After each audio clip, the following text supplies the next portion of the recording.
everyone. Today I have with me author and blogger and website owner, entrepreneur. You have lots of titles, but author is why we're here. And her name is Tiffany Beverlin, and she wrote this book, My Dreams Recycled. And Beverly, I'm so happy to talk to you. I have been watching you on LinkedIn, and I've been on your website several times, and I so wanted to talk to you. When you said yes, I literally jumped up and down. So. Well, I'm excited to be here. I've never been interviewed as an author because that's my newest kind of thing that I am. So it's very exciting for me also. Thank you for having me. Yes, and that's a great title to have, by the way. You know, a lot of people try to have that author title. So that is a great title to add to all your other stuff. But I have to tell you that what I admire the most about you, when I first came across you on LinkedIn, you had posted something that caught my eye about exes, and I've been divorced twice, okay? So I looked at it and I was like, oh, she is so good. She's so positive. I need this in my life. I need the positivity. And my divorces were so different. And I'm sure everybody says that if they've been divorced more than once. But I got married very young, in my 20s. Right. Married my high school sweetheart. Aw. Yeah, historically that doesn't end well, but yes, it's cute. It's romantic at the time, I'm sure. It was very cute. We had 3 beautiful children. It was very cute. And then we got divorced. He was in the military. I never saw him. I was a single mom anyway. It really was one of those marriages that it ended and I didn't have to tell the children. Okay, they were all under 5. Nobody noticed. It was a very simple split. Okay, not emotional in a weird way because we were already separated. We were already living separate lives. Second marriage. Okay, way different. In my 30s, thinking I'm smart, not smart, thinking I'm smart, decide to marry a guy that I'm like really good friends with.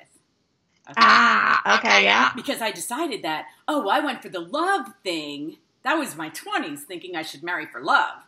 Now I'm getting smarter about this whole thing, you know? So you married for like stability and the house and the car and the whole family unit, and you thought like children. I had then had a child with him. We didn't get married right away because we were going to be smart about this. I got pregnant, had a baby, so now I have 4 children.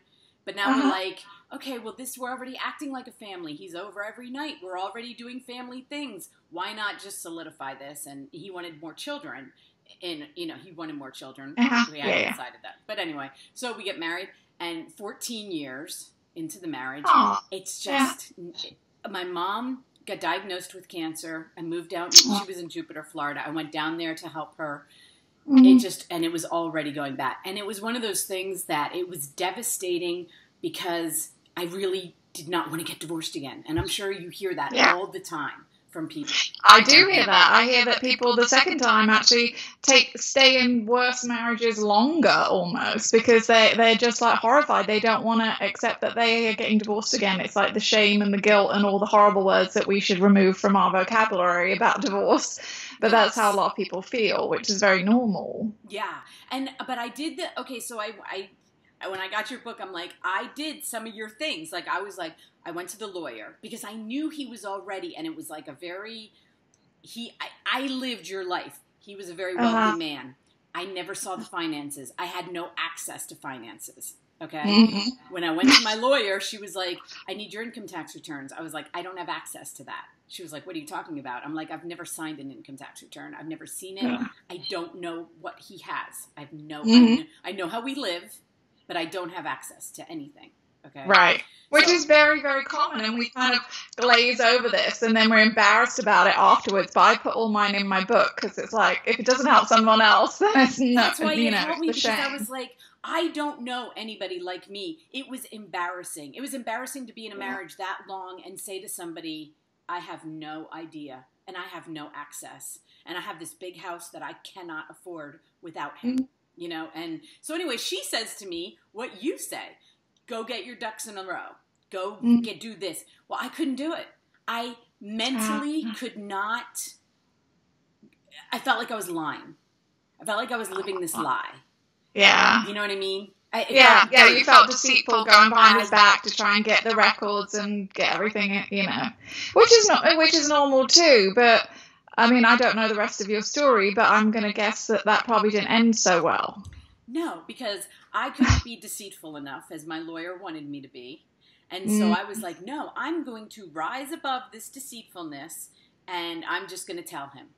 And it was not a good idea, because not having no access to the money, I mean, you understand. And that's why when I was reading your book, I'm like, she gets it. But if we can tell, I have daughters. I have 2 daughters. And it's like, if I at least can tell them, don't do that. And I did the same thing. I was a working person. I had a career. And I gave it all up to be married to him, to raise our children, to be the mom. And guess what happened to my legal secretary great career? It got eliminated. There's no such thing as a legal secretary anymore.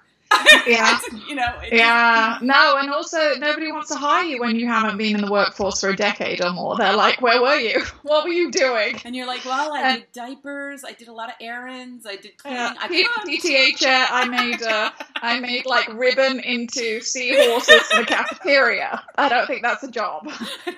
And I think that people who would say to me, and I'm sure you got the same thing, other women who were in bad marriages would say to me, oh, you are so brave. You are so brave, because you could end the marriage and not be stuck in it without, because you couldn't just, because a lot of women stay married because they don't want what happened to me and you. They don't want that. Correct. They don't want that. And rightly so. Nobody wants that. But going back to what you were saying about deceitful, I mean, if anyone's listening out there, you really have to wonder if somebody you're married to who supposedly loves you and wants the best for you withholds access to all the financial records for decades, then really who is the one who's being deceitful? And I wish I could have thought that way. I really do. I wish my lawyer, I didn't really give her a chance, but I wish I could have wrapped my brain around the fact that it wasn't me being deceitful. I should have access to this stuff. I shouldn't have to sneak around trying to get a bank statement or trying to get cash, or I shouldn't have to do that. And it's a massive red flag. And I have one daughter, I have 2 sons, but they've all been indoctrined into this. Like, this is not a marriage. This is not a partnership. If both of you do not have open communication about everything, including finances, this is a massive issue. This is a control issue. This is a big red flag. If you go into a marriage and somebody says, hey, don't worry about it, I'll just take care of all of this, you don't worry about it, run away. Run. And that's, for me, as a single mom, before I decided to get married, I had money issues, okay? So I'm trying to support my 3 children. And so he comes along and says, you know what? I'll take care of it. I'll take care of it. But I'll take care of everything. And I was getting support from my first ex, and I just gave it to him. Because he said he was going to take care of everything. Right. So I was just giving him my checks and just happy that I was like, my children were fed, they were clothed, they were, it's amazing what that stability will do for as a mom brain. Because that's what we care about the most, is that our children and I will say it's just a horrible way to live anyway, because you look at not just divorce. I have people who contact us who have been widowed, people who have lost their job, people who, God forbid, somebody has been injured or accident or illness, and any partnership, you both need to be involved. You need to be involved in all the finances, all the paperwork. You need to know where everything is, because the same thing happens. God forbid something happens to your spouse in a happy marriage. I had a lady call me and she was hysterical. She doesn't know how to put gas in her car because her husband had done it for the 25 years they were married. She didn't know where any paperwork was. This is just a very, very, very poor way to have a marriage or a partnership. And unfortunately, whether we like to think it or not, we should always have a plan B, because it might not be divorce, but it could be a multitude of other adversities, and we need to be prepared for the worst case scenario. We hope for the best case scenario, but you always need to be prepared for the worst case. Yes, absolutely. And just to tell you, so that everybody, maybe makes you feel better, we actually bought our house, and I had to go to a separate settlement because there were papers he didn't want me to see. Interesting. And I'm telling you, when I tell you that I knew nothing, that I had to go in a separate room and have a separate settlement on a house because they just wanted the ones that I had to have a signature on. Those were the only ones that I was allowed to see. I wasn't allowed to be in on the rest of it. I mean, that is not right. Like looking. No, that is like massive red flag. Red flag, red flag, red flag. Yeah, and there's people who are that controlling during their marriage, when you divorce them, times that by 10,000, and that's the kind of reaction you get about finances. Yes, and like you, after deciding, okay, we're going to be separated, we're going for a divorce, I did not realize that the depression. My mom had just died. Oh, yeah. You know what I mean? It was like this double. Must have been very difficult. Two things at once. Getting out of bed was not. And when I was reading it, I'm so happy that you were so vulnerable about it, because I thought that it was me. I thought it was just me. Wasn't you? Right. And it wasn't. I mean, but as women, like we feel weak, and you're like, why can't I get myself together? I have to get myself together. I have no choice but to get up today. Like and then I'd crawl back, I'd get them off to school just like you, and then I'd crawl back in bed, and I'd be like, okay, I got 6 hours of just, but it was not. I feel like, looking back, I guess it was something you had to go through. I wish I wouldn't have had to go through that part of it. But, well, and I feel like, my story and your story, I think, and what we do at Dreams Recycled is we say, it's okay to be depressed. Of course you're going to be depressed. It's like, we're not good at dealing with change. We're not good at loss. We're not good at thinking about, how is this all going to play out? It's a very, very stressful time of your life. Mm-hmm. However, staying in bed eating Cheez-Its and drinking coffee for 8 months is really not helpful to anyone. It's not helpful to you. It's not helpful to your children. It's not helpful to your future life. And what we, kind of advocate the most, and it's all the way through my book, is we have more power than we think we have. Even in the worst case scenario, we still have the power to get up on a daily basis and change things and look at life as far as, okay, I may have lost all of this in my divorce, but look what I've gained. Look at all these amazing new opportunities. Look at all these new possibilities. The world is huge. There are 206 countries. There are 7 billion people that you can date.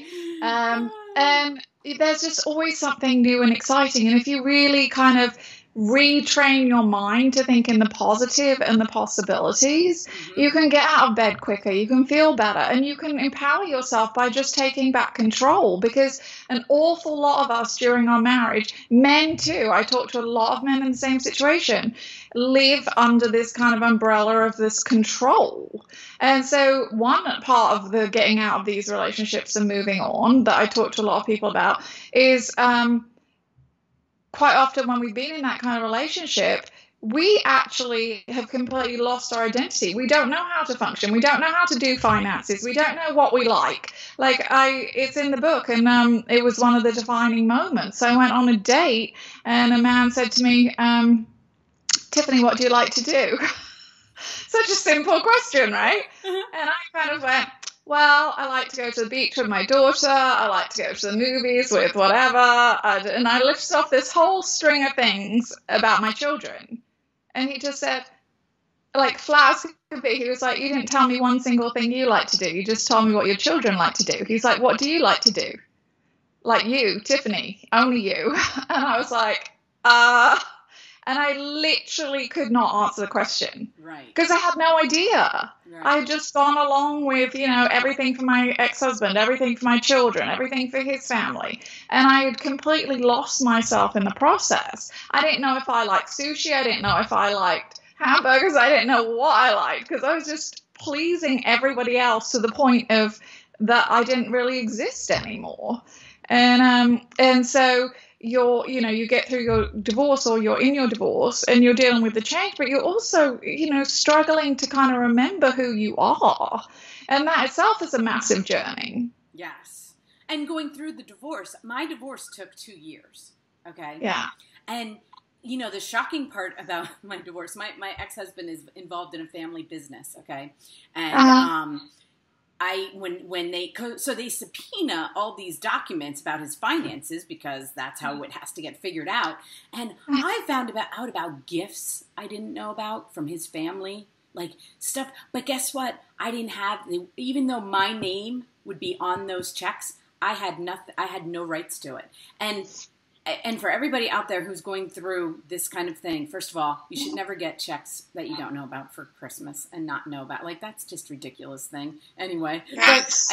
but on the other hand, my divorce lawyer, I find out later that she's worked with his divorce lawyer at a firm together, like in the past, and they were friends.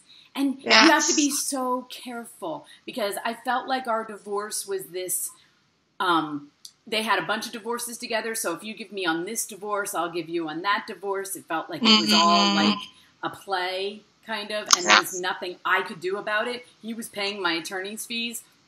So it was like, you have to be, as a woman, you just have to be. I'm so happy that your website has, you know, for states, like what lawyers and what, you know, like to help women, because, you know, this is the problem. You know, the family law system is broken. Mm-hmm. It needs completely rehauling. It's from an antiquated system, actually, that came from England.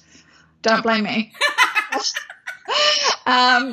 And it just needs completely rehauling, because it doesn't serve anybody justice. It doesn't serve, a lot of times, the man justice. It doesn't serve the woman justice. And unfortunately, the people who get hurt the most are the children. Mm-hmm. And, you know, you said about lawyers being friends. It could be the lawyer after the case goes out drinking with the judge. It could be the cousin of the judge. Nobody knows. Right. And it's just a very, very difficult system. Yes. And the more we can kind of educate people going into marriage, I think, is where it all starts. You know, we can talk about all the things about how to divorce better, but really we need to take a very long, hard look at the state of why people get married in America and who are they marrying and why.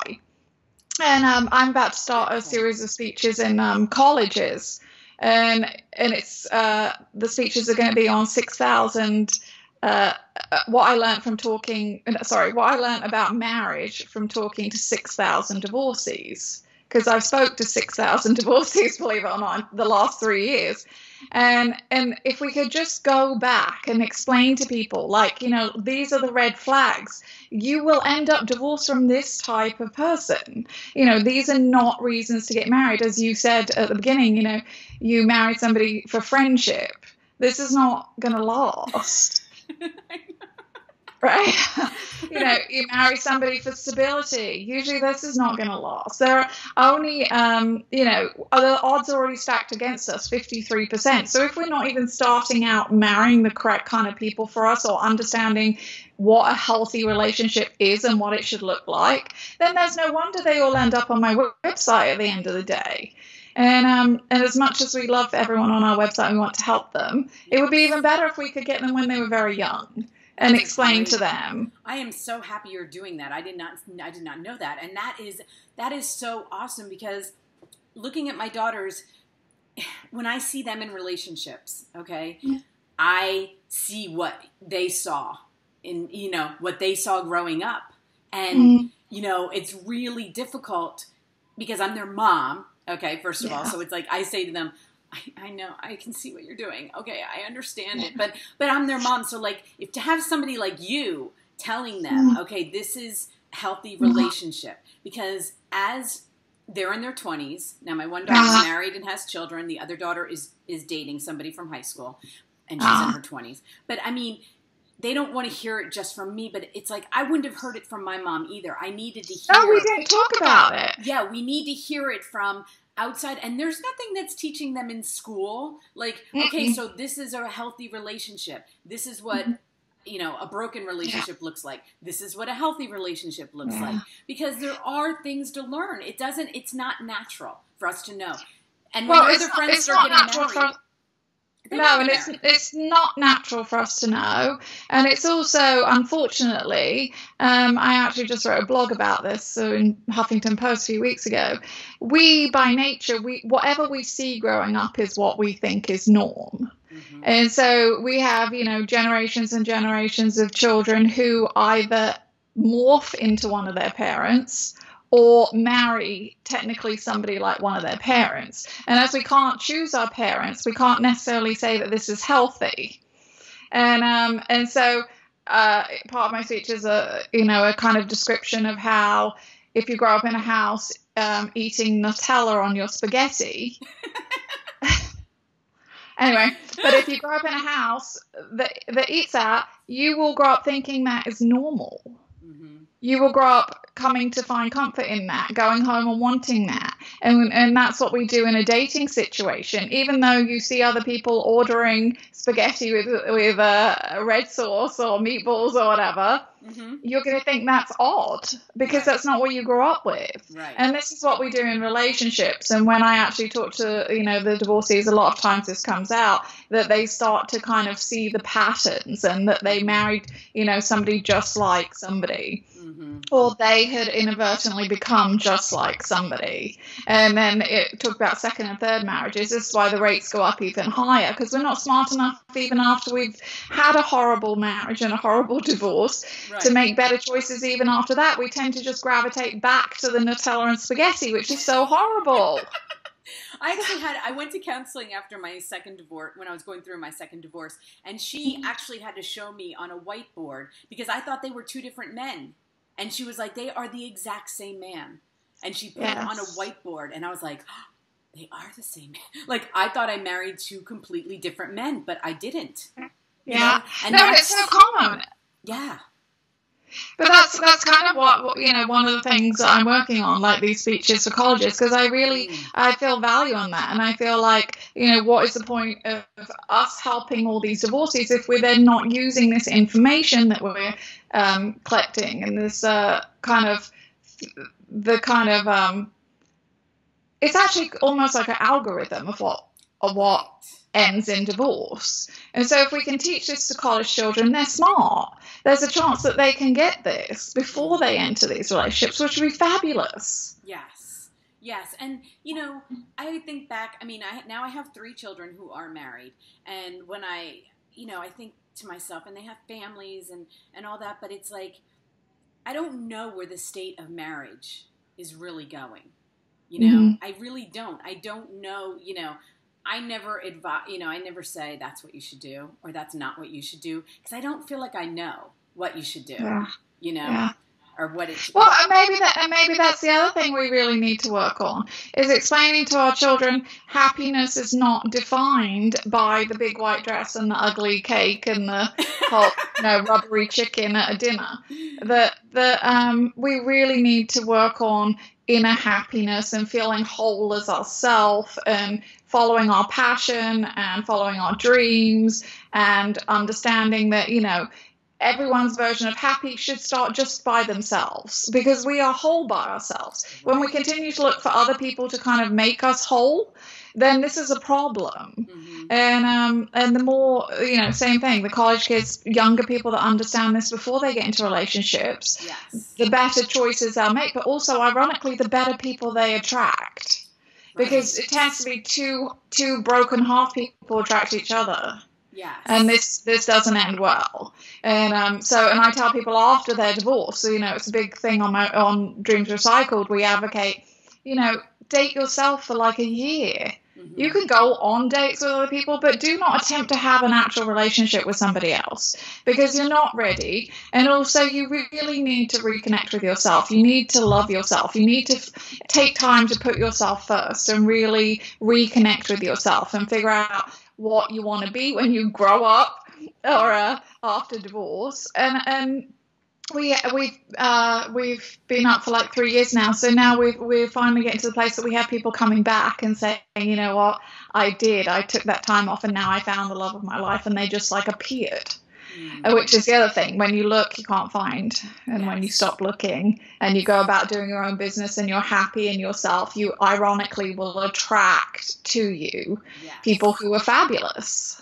Yes. And I love how, so you went through, and it's all in the book for people who want to read the whole story. I love how you finally decide, like, that's what I have to do. I have to start thinking positive. I think we all get to that point, because you know what? Miserable isn't fun. Okay? You can do miserable for a certain amount of time, and then you're like, this is just not fun. I'm not having fun. I got, and really, I'm seeing him, like, with the kids, and I'm like, he doesn't look as miserable as I am. So it's just kind of like, why, I need to get my act together here a little bit, I don't want to be the miserable one. But so you slowly, start getting yourself together. And that's kind of what happened to me too. It was a very step by step, and I started congratulating me, like if a light bulb burned out and I replaced the light bulb, I was like, yeah, that's so funny. That's what I did too. Yeah. So you celebrate everything. Every victory you celebrate. Every day you take small positive action. And I think as a society we're just impatient people. Right. We want it to be like instantly or better, everything instantly or better. But life isn't like that. And so like everything in life, that it takes work. And so you'll read in my book, the daily positive action. It doesn't matter what that daily positive action is, but do something positive in the right direction, because, very small things add up to a big thing. Like, you can't eat an elephant in one bite, but you can eat it spoon by spoon, right? Yes. And so you take that and you build on it and you build on it. And in the process, what you don't even know that's happening to you, you are training that positivity and that actionary part of your brain to do more and more and more. I mean, I would never, when I was lying in my bed with my box of Cheez-Its, I would never in a million years say that I would be a CEO or an author or anything. But these are all just bigger steps that I've built on other little things that I started 3 years ago. Mm-hmm. And it's all over my book. There's nothing special about me. I really, truly believe that anyone can do what I've done. Mm-hmm. And that's kind of the overall message. People go, well, I don't have money. I don't have this. I don't have that. Well, if you focus on everything you don't have, then you're not going to get anywhere. Yes. So you use the gifts you're given. And believe me, we all have gifts. Everybody does. I've never met anyone that doesn't have them. So, you might be a brilliant baker or writer or whatever it is. You don't have to be brilliant at everything to succeed. Right. So use what you have, ask for help, and you can succeed at really anything you want to. And, that's kind of what I did. So what I used to do when I was laying in bed is read. And there you go. So then I was like, well, I don't think I can be an author. I don't know what I'd write about. I wasn't sure that was what I wanted to do. But I was like, I'd love to talk to authors. Yeah, I want to talk to these people. And so that's what I did. That's what I started to do. And it makes me happy. So it does, Well, no, it's true, because if you follow your passion and you work within your passion, you never work a day in your life. And that's how I feel about divorcees. I mean, I never grew up wanting to be the queen of divorce, but it's not something you go, one day that's what I want to be. Right. But I love what I do. Every day I get up and I feel so incredibly grateful that people like what we do and they come to our website and I get amazing messages. And I feel like we're helping people and doing a good service. Oh, you are. And I just love our community. Yeah, I've never met a divorcee I didn't love. I love how you came about it, and I love that, what inspired you. And then you could see as your book was going, like once you had the idea, you went on, you were like, yes.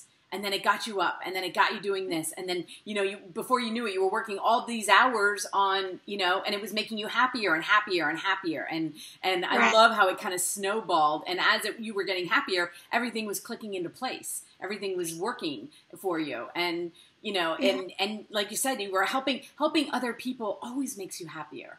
And it does. It absolutely does. Yeah. And unfortunately, you might be known as the queen of divorces, but the thing is women need it. I needed it. When I was reading your stuff, it's like, I wish I would have seen it 5 years ago, but it wasn't there 5 years ago. But there was nothing. And like you said, you looked it up. There was nothing. A huge website, and there's nothing that is, helpful in any way. And I am starting to look at my engagement ring that I was going to give to my daughter. And I'm like, what?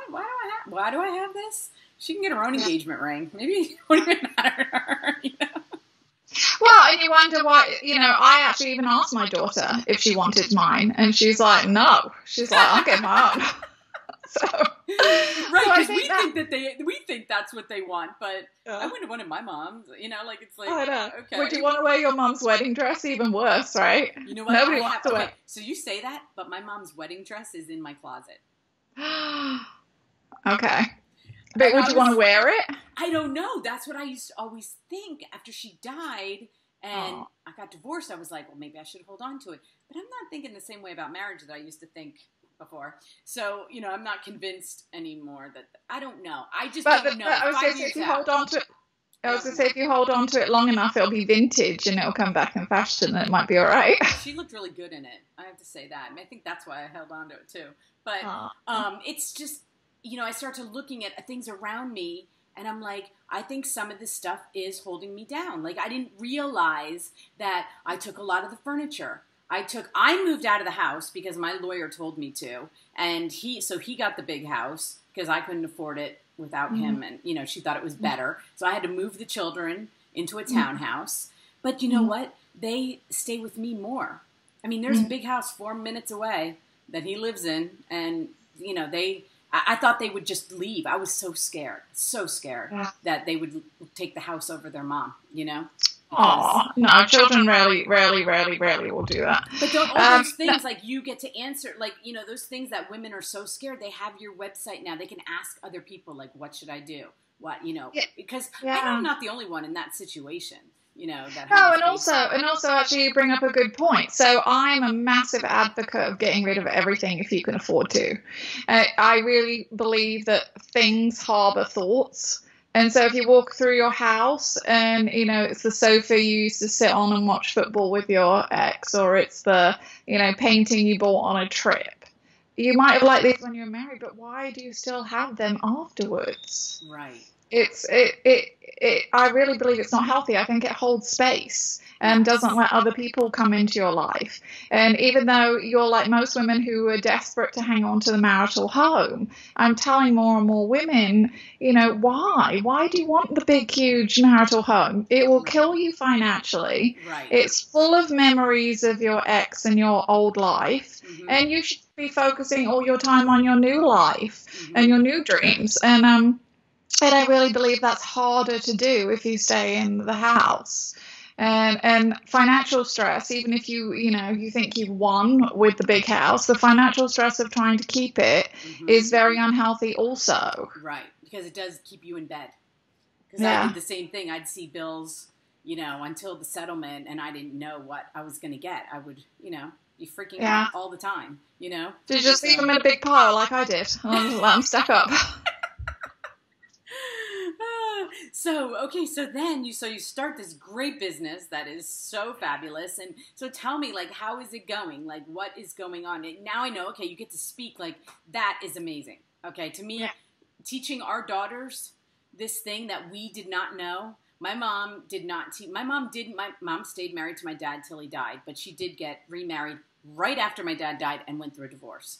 So I did know about that, but that was kind of distant. It still was distant, like, But it wasn't like she told me, like, this is, and like I said, I don't know that the mothers are the best people, but you going out there and teaching our daughters more, like, what else is your, because you've written the book, you've got your blog, what else is going on? Well, I am always up to something. Some of it I can talk about, some of it I cannot talk about. Okay. However, we have that book, My Dreams Recycled, has a sequel that's going to come out in January 2018, which chronicles what happened to Dreams Recycled 2015 and 2016. So that's exciting. We're working on a compilation of divorce stories that's coming out hopefully over the summer. I am public speaking on many different subjects in many different places, which is exciting. And another thing that I never would have thought I would have ever done, because I think I used to probably have a very severe fear of public speaking, but I am okay at it now. I think because it's something you're so passionate about that I think that then you don't think about, like, the fear. If you're talking about something, that you're passionate about. No, I think that's true. And also I think when I'm talking now about not only things I'm passionate about, but things that I very much on a daily basis do and interact with and understand, you're not really kind of worried about what you're saying and what you're doing, because you just know what it is you're talking about. So I know an awful lot about divorce. I could stand up there and talk for a very, very long time. Yes, I feel like I definitely think. So did you, what I love, okay, another thing that is awesome about your book is that you don't talk about him at all. This is your story, okay?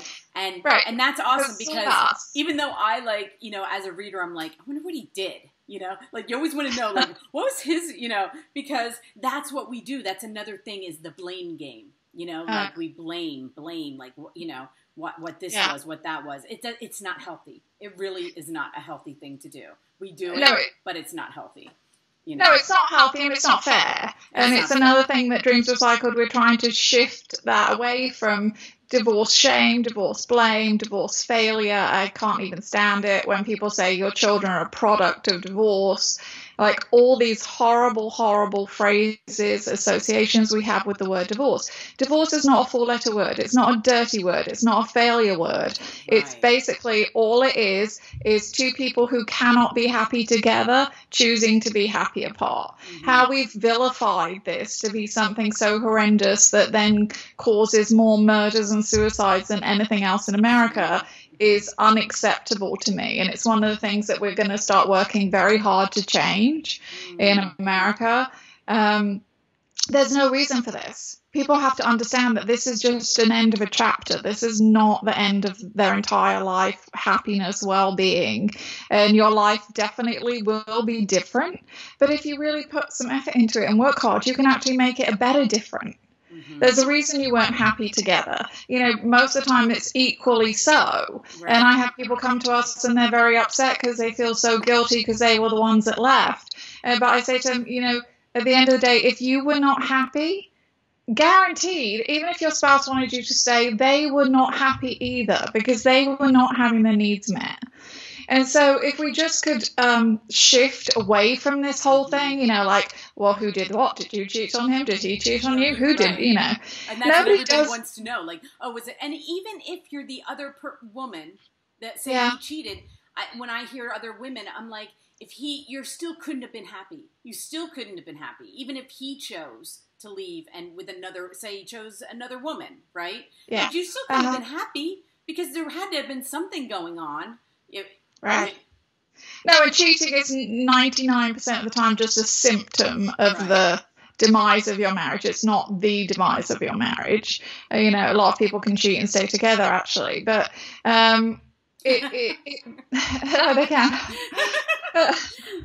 But it's just a shame that we've allowed society to do this. I mean, if somebody gets sick, if somebody loses their job, we don't interrogate them and say horrible things to them like God doesn't want this and you're a bad person and you're a failure. To love them for you made a vow and you promised. Yeah.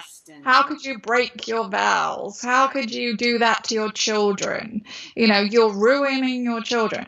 All of this rhetoric is horrid for society. It's horrid for the mom. It's horrid for the dad. It's horrid for the children. It's completely unnecessary because the people saying it are equally likely in future years to be in the 53% of people who actually end up divorced. Right. So we really need to work on this. It's really unacceptable. And especially with over half of us going through it, I mean, it is unacceptable to have any kind of shame about it.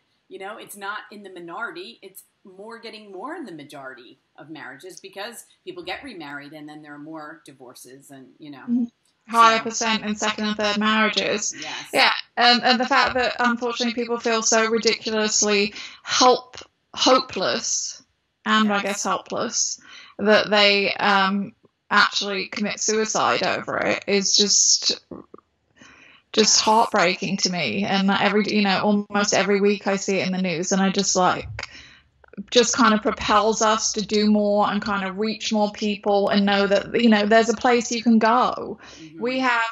We have pretty much 24/7 manning of our website. If you desperate, we have the suicide hotlines, we have the domestic abuse hotlines. There's no reason you can't reach out to somebody. Yeah. Oh, that's awesome. I'm really happy to hear that. That's what I mean. When you said you talked to me, I was like, oh, she is the perfect person because I want everybody to hear it. And I want to, promote your book and get other women like us to understand they're not alone and there is hope and there is life after. It doesn't end with, your life does not end over your divorce. No, okay. no, there's a way to recycle your lemons. That's right, you got lemons up there. Yes. into amazing lemonade and have the happier forever after that you've always wanted. Yes. And we should all be focusing on that and trying to divorce in the healthiest way possible. Right. And that involves, being civil to your ex, being kind to your ex, not engaging in the hideous Facebook stalking and all the other things people get involved in. Well, and the jealousy and everything. Just let it go. Exactly. And I saw the other day on LinkedIn, you had, it was National Ex-Spouses Day. And yes. I saw all the haters, leaving comments. And when I first saw it, I have to say, it was like, and then when I read your, response, I was like, right, why can't I be happy about that? Like, it feels like you can't be happy about that. Like, why? But you can be happy about that. To being happy is a choice, right? Right. And we need to stop paying attention to other people in society, and we need to pay attention to the people with more common sense like you and I, and the people who really understand that divorce is literally just two people who can't be happy together choosing to be happy apart. And unless somebody, unless secretly we're cats and have 9 lives, our lives are actually very short, and we should be enjoying them and being happy through them. And I've never met one person, and like I said, I spoke to over 6,000 people who got divorced on a whim. This is not something people just go, hey, it's nothing better to do today, let's go get divorced. So, it's a very serious subject. Yeah. People take a long time to decide what to do, and especially when there are children involved. So the last thing we need is to be divorce shamed in the process also, because we're just trying to find our happiness, really. Yeah, and don't you feel like with our children also having to go through the part that they have to go through, that, I didn't want them to feel ashamed that their parents couldn't stay together. It's like I wanted them to be, I was constantly trying to say, not that they didn't make me feel guilty about it, but I felt guilty about it. Like I didn't want that, I didn't want it to be. And I think what you're doing is also going to empower those children that they don't have to say like, oh, my family's a failure because my parents got divorced and I couldn't live in the perfect family.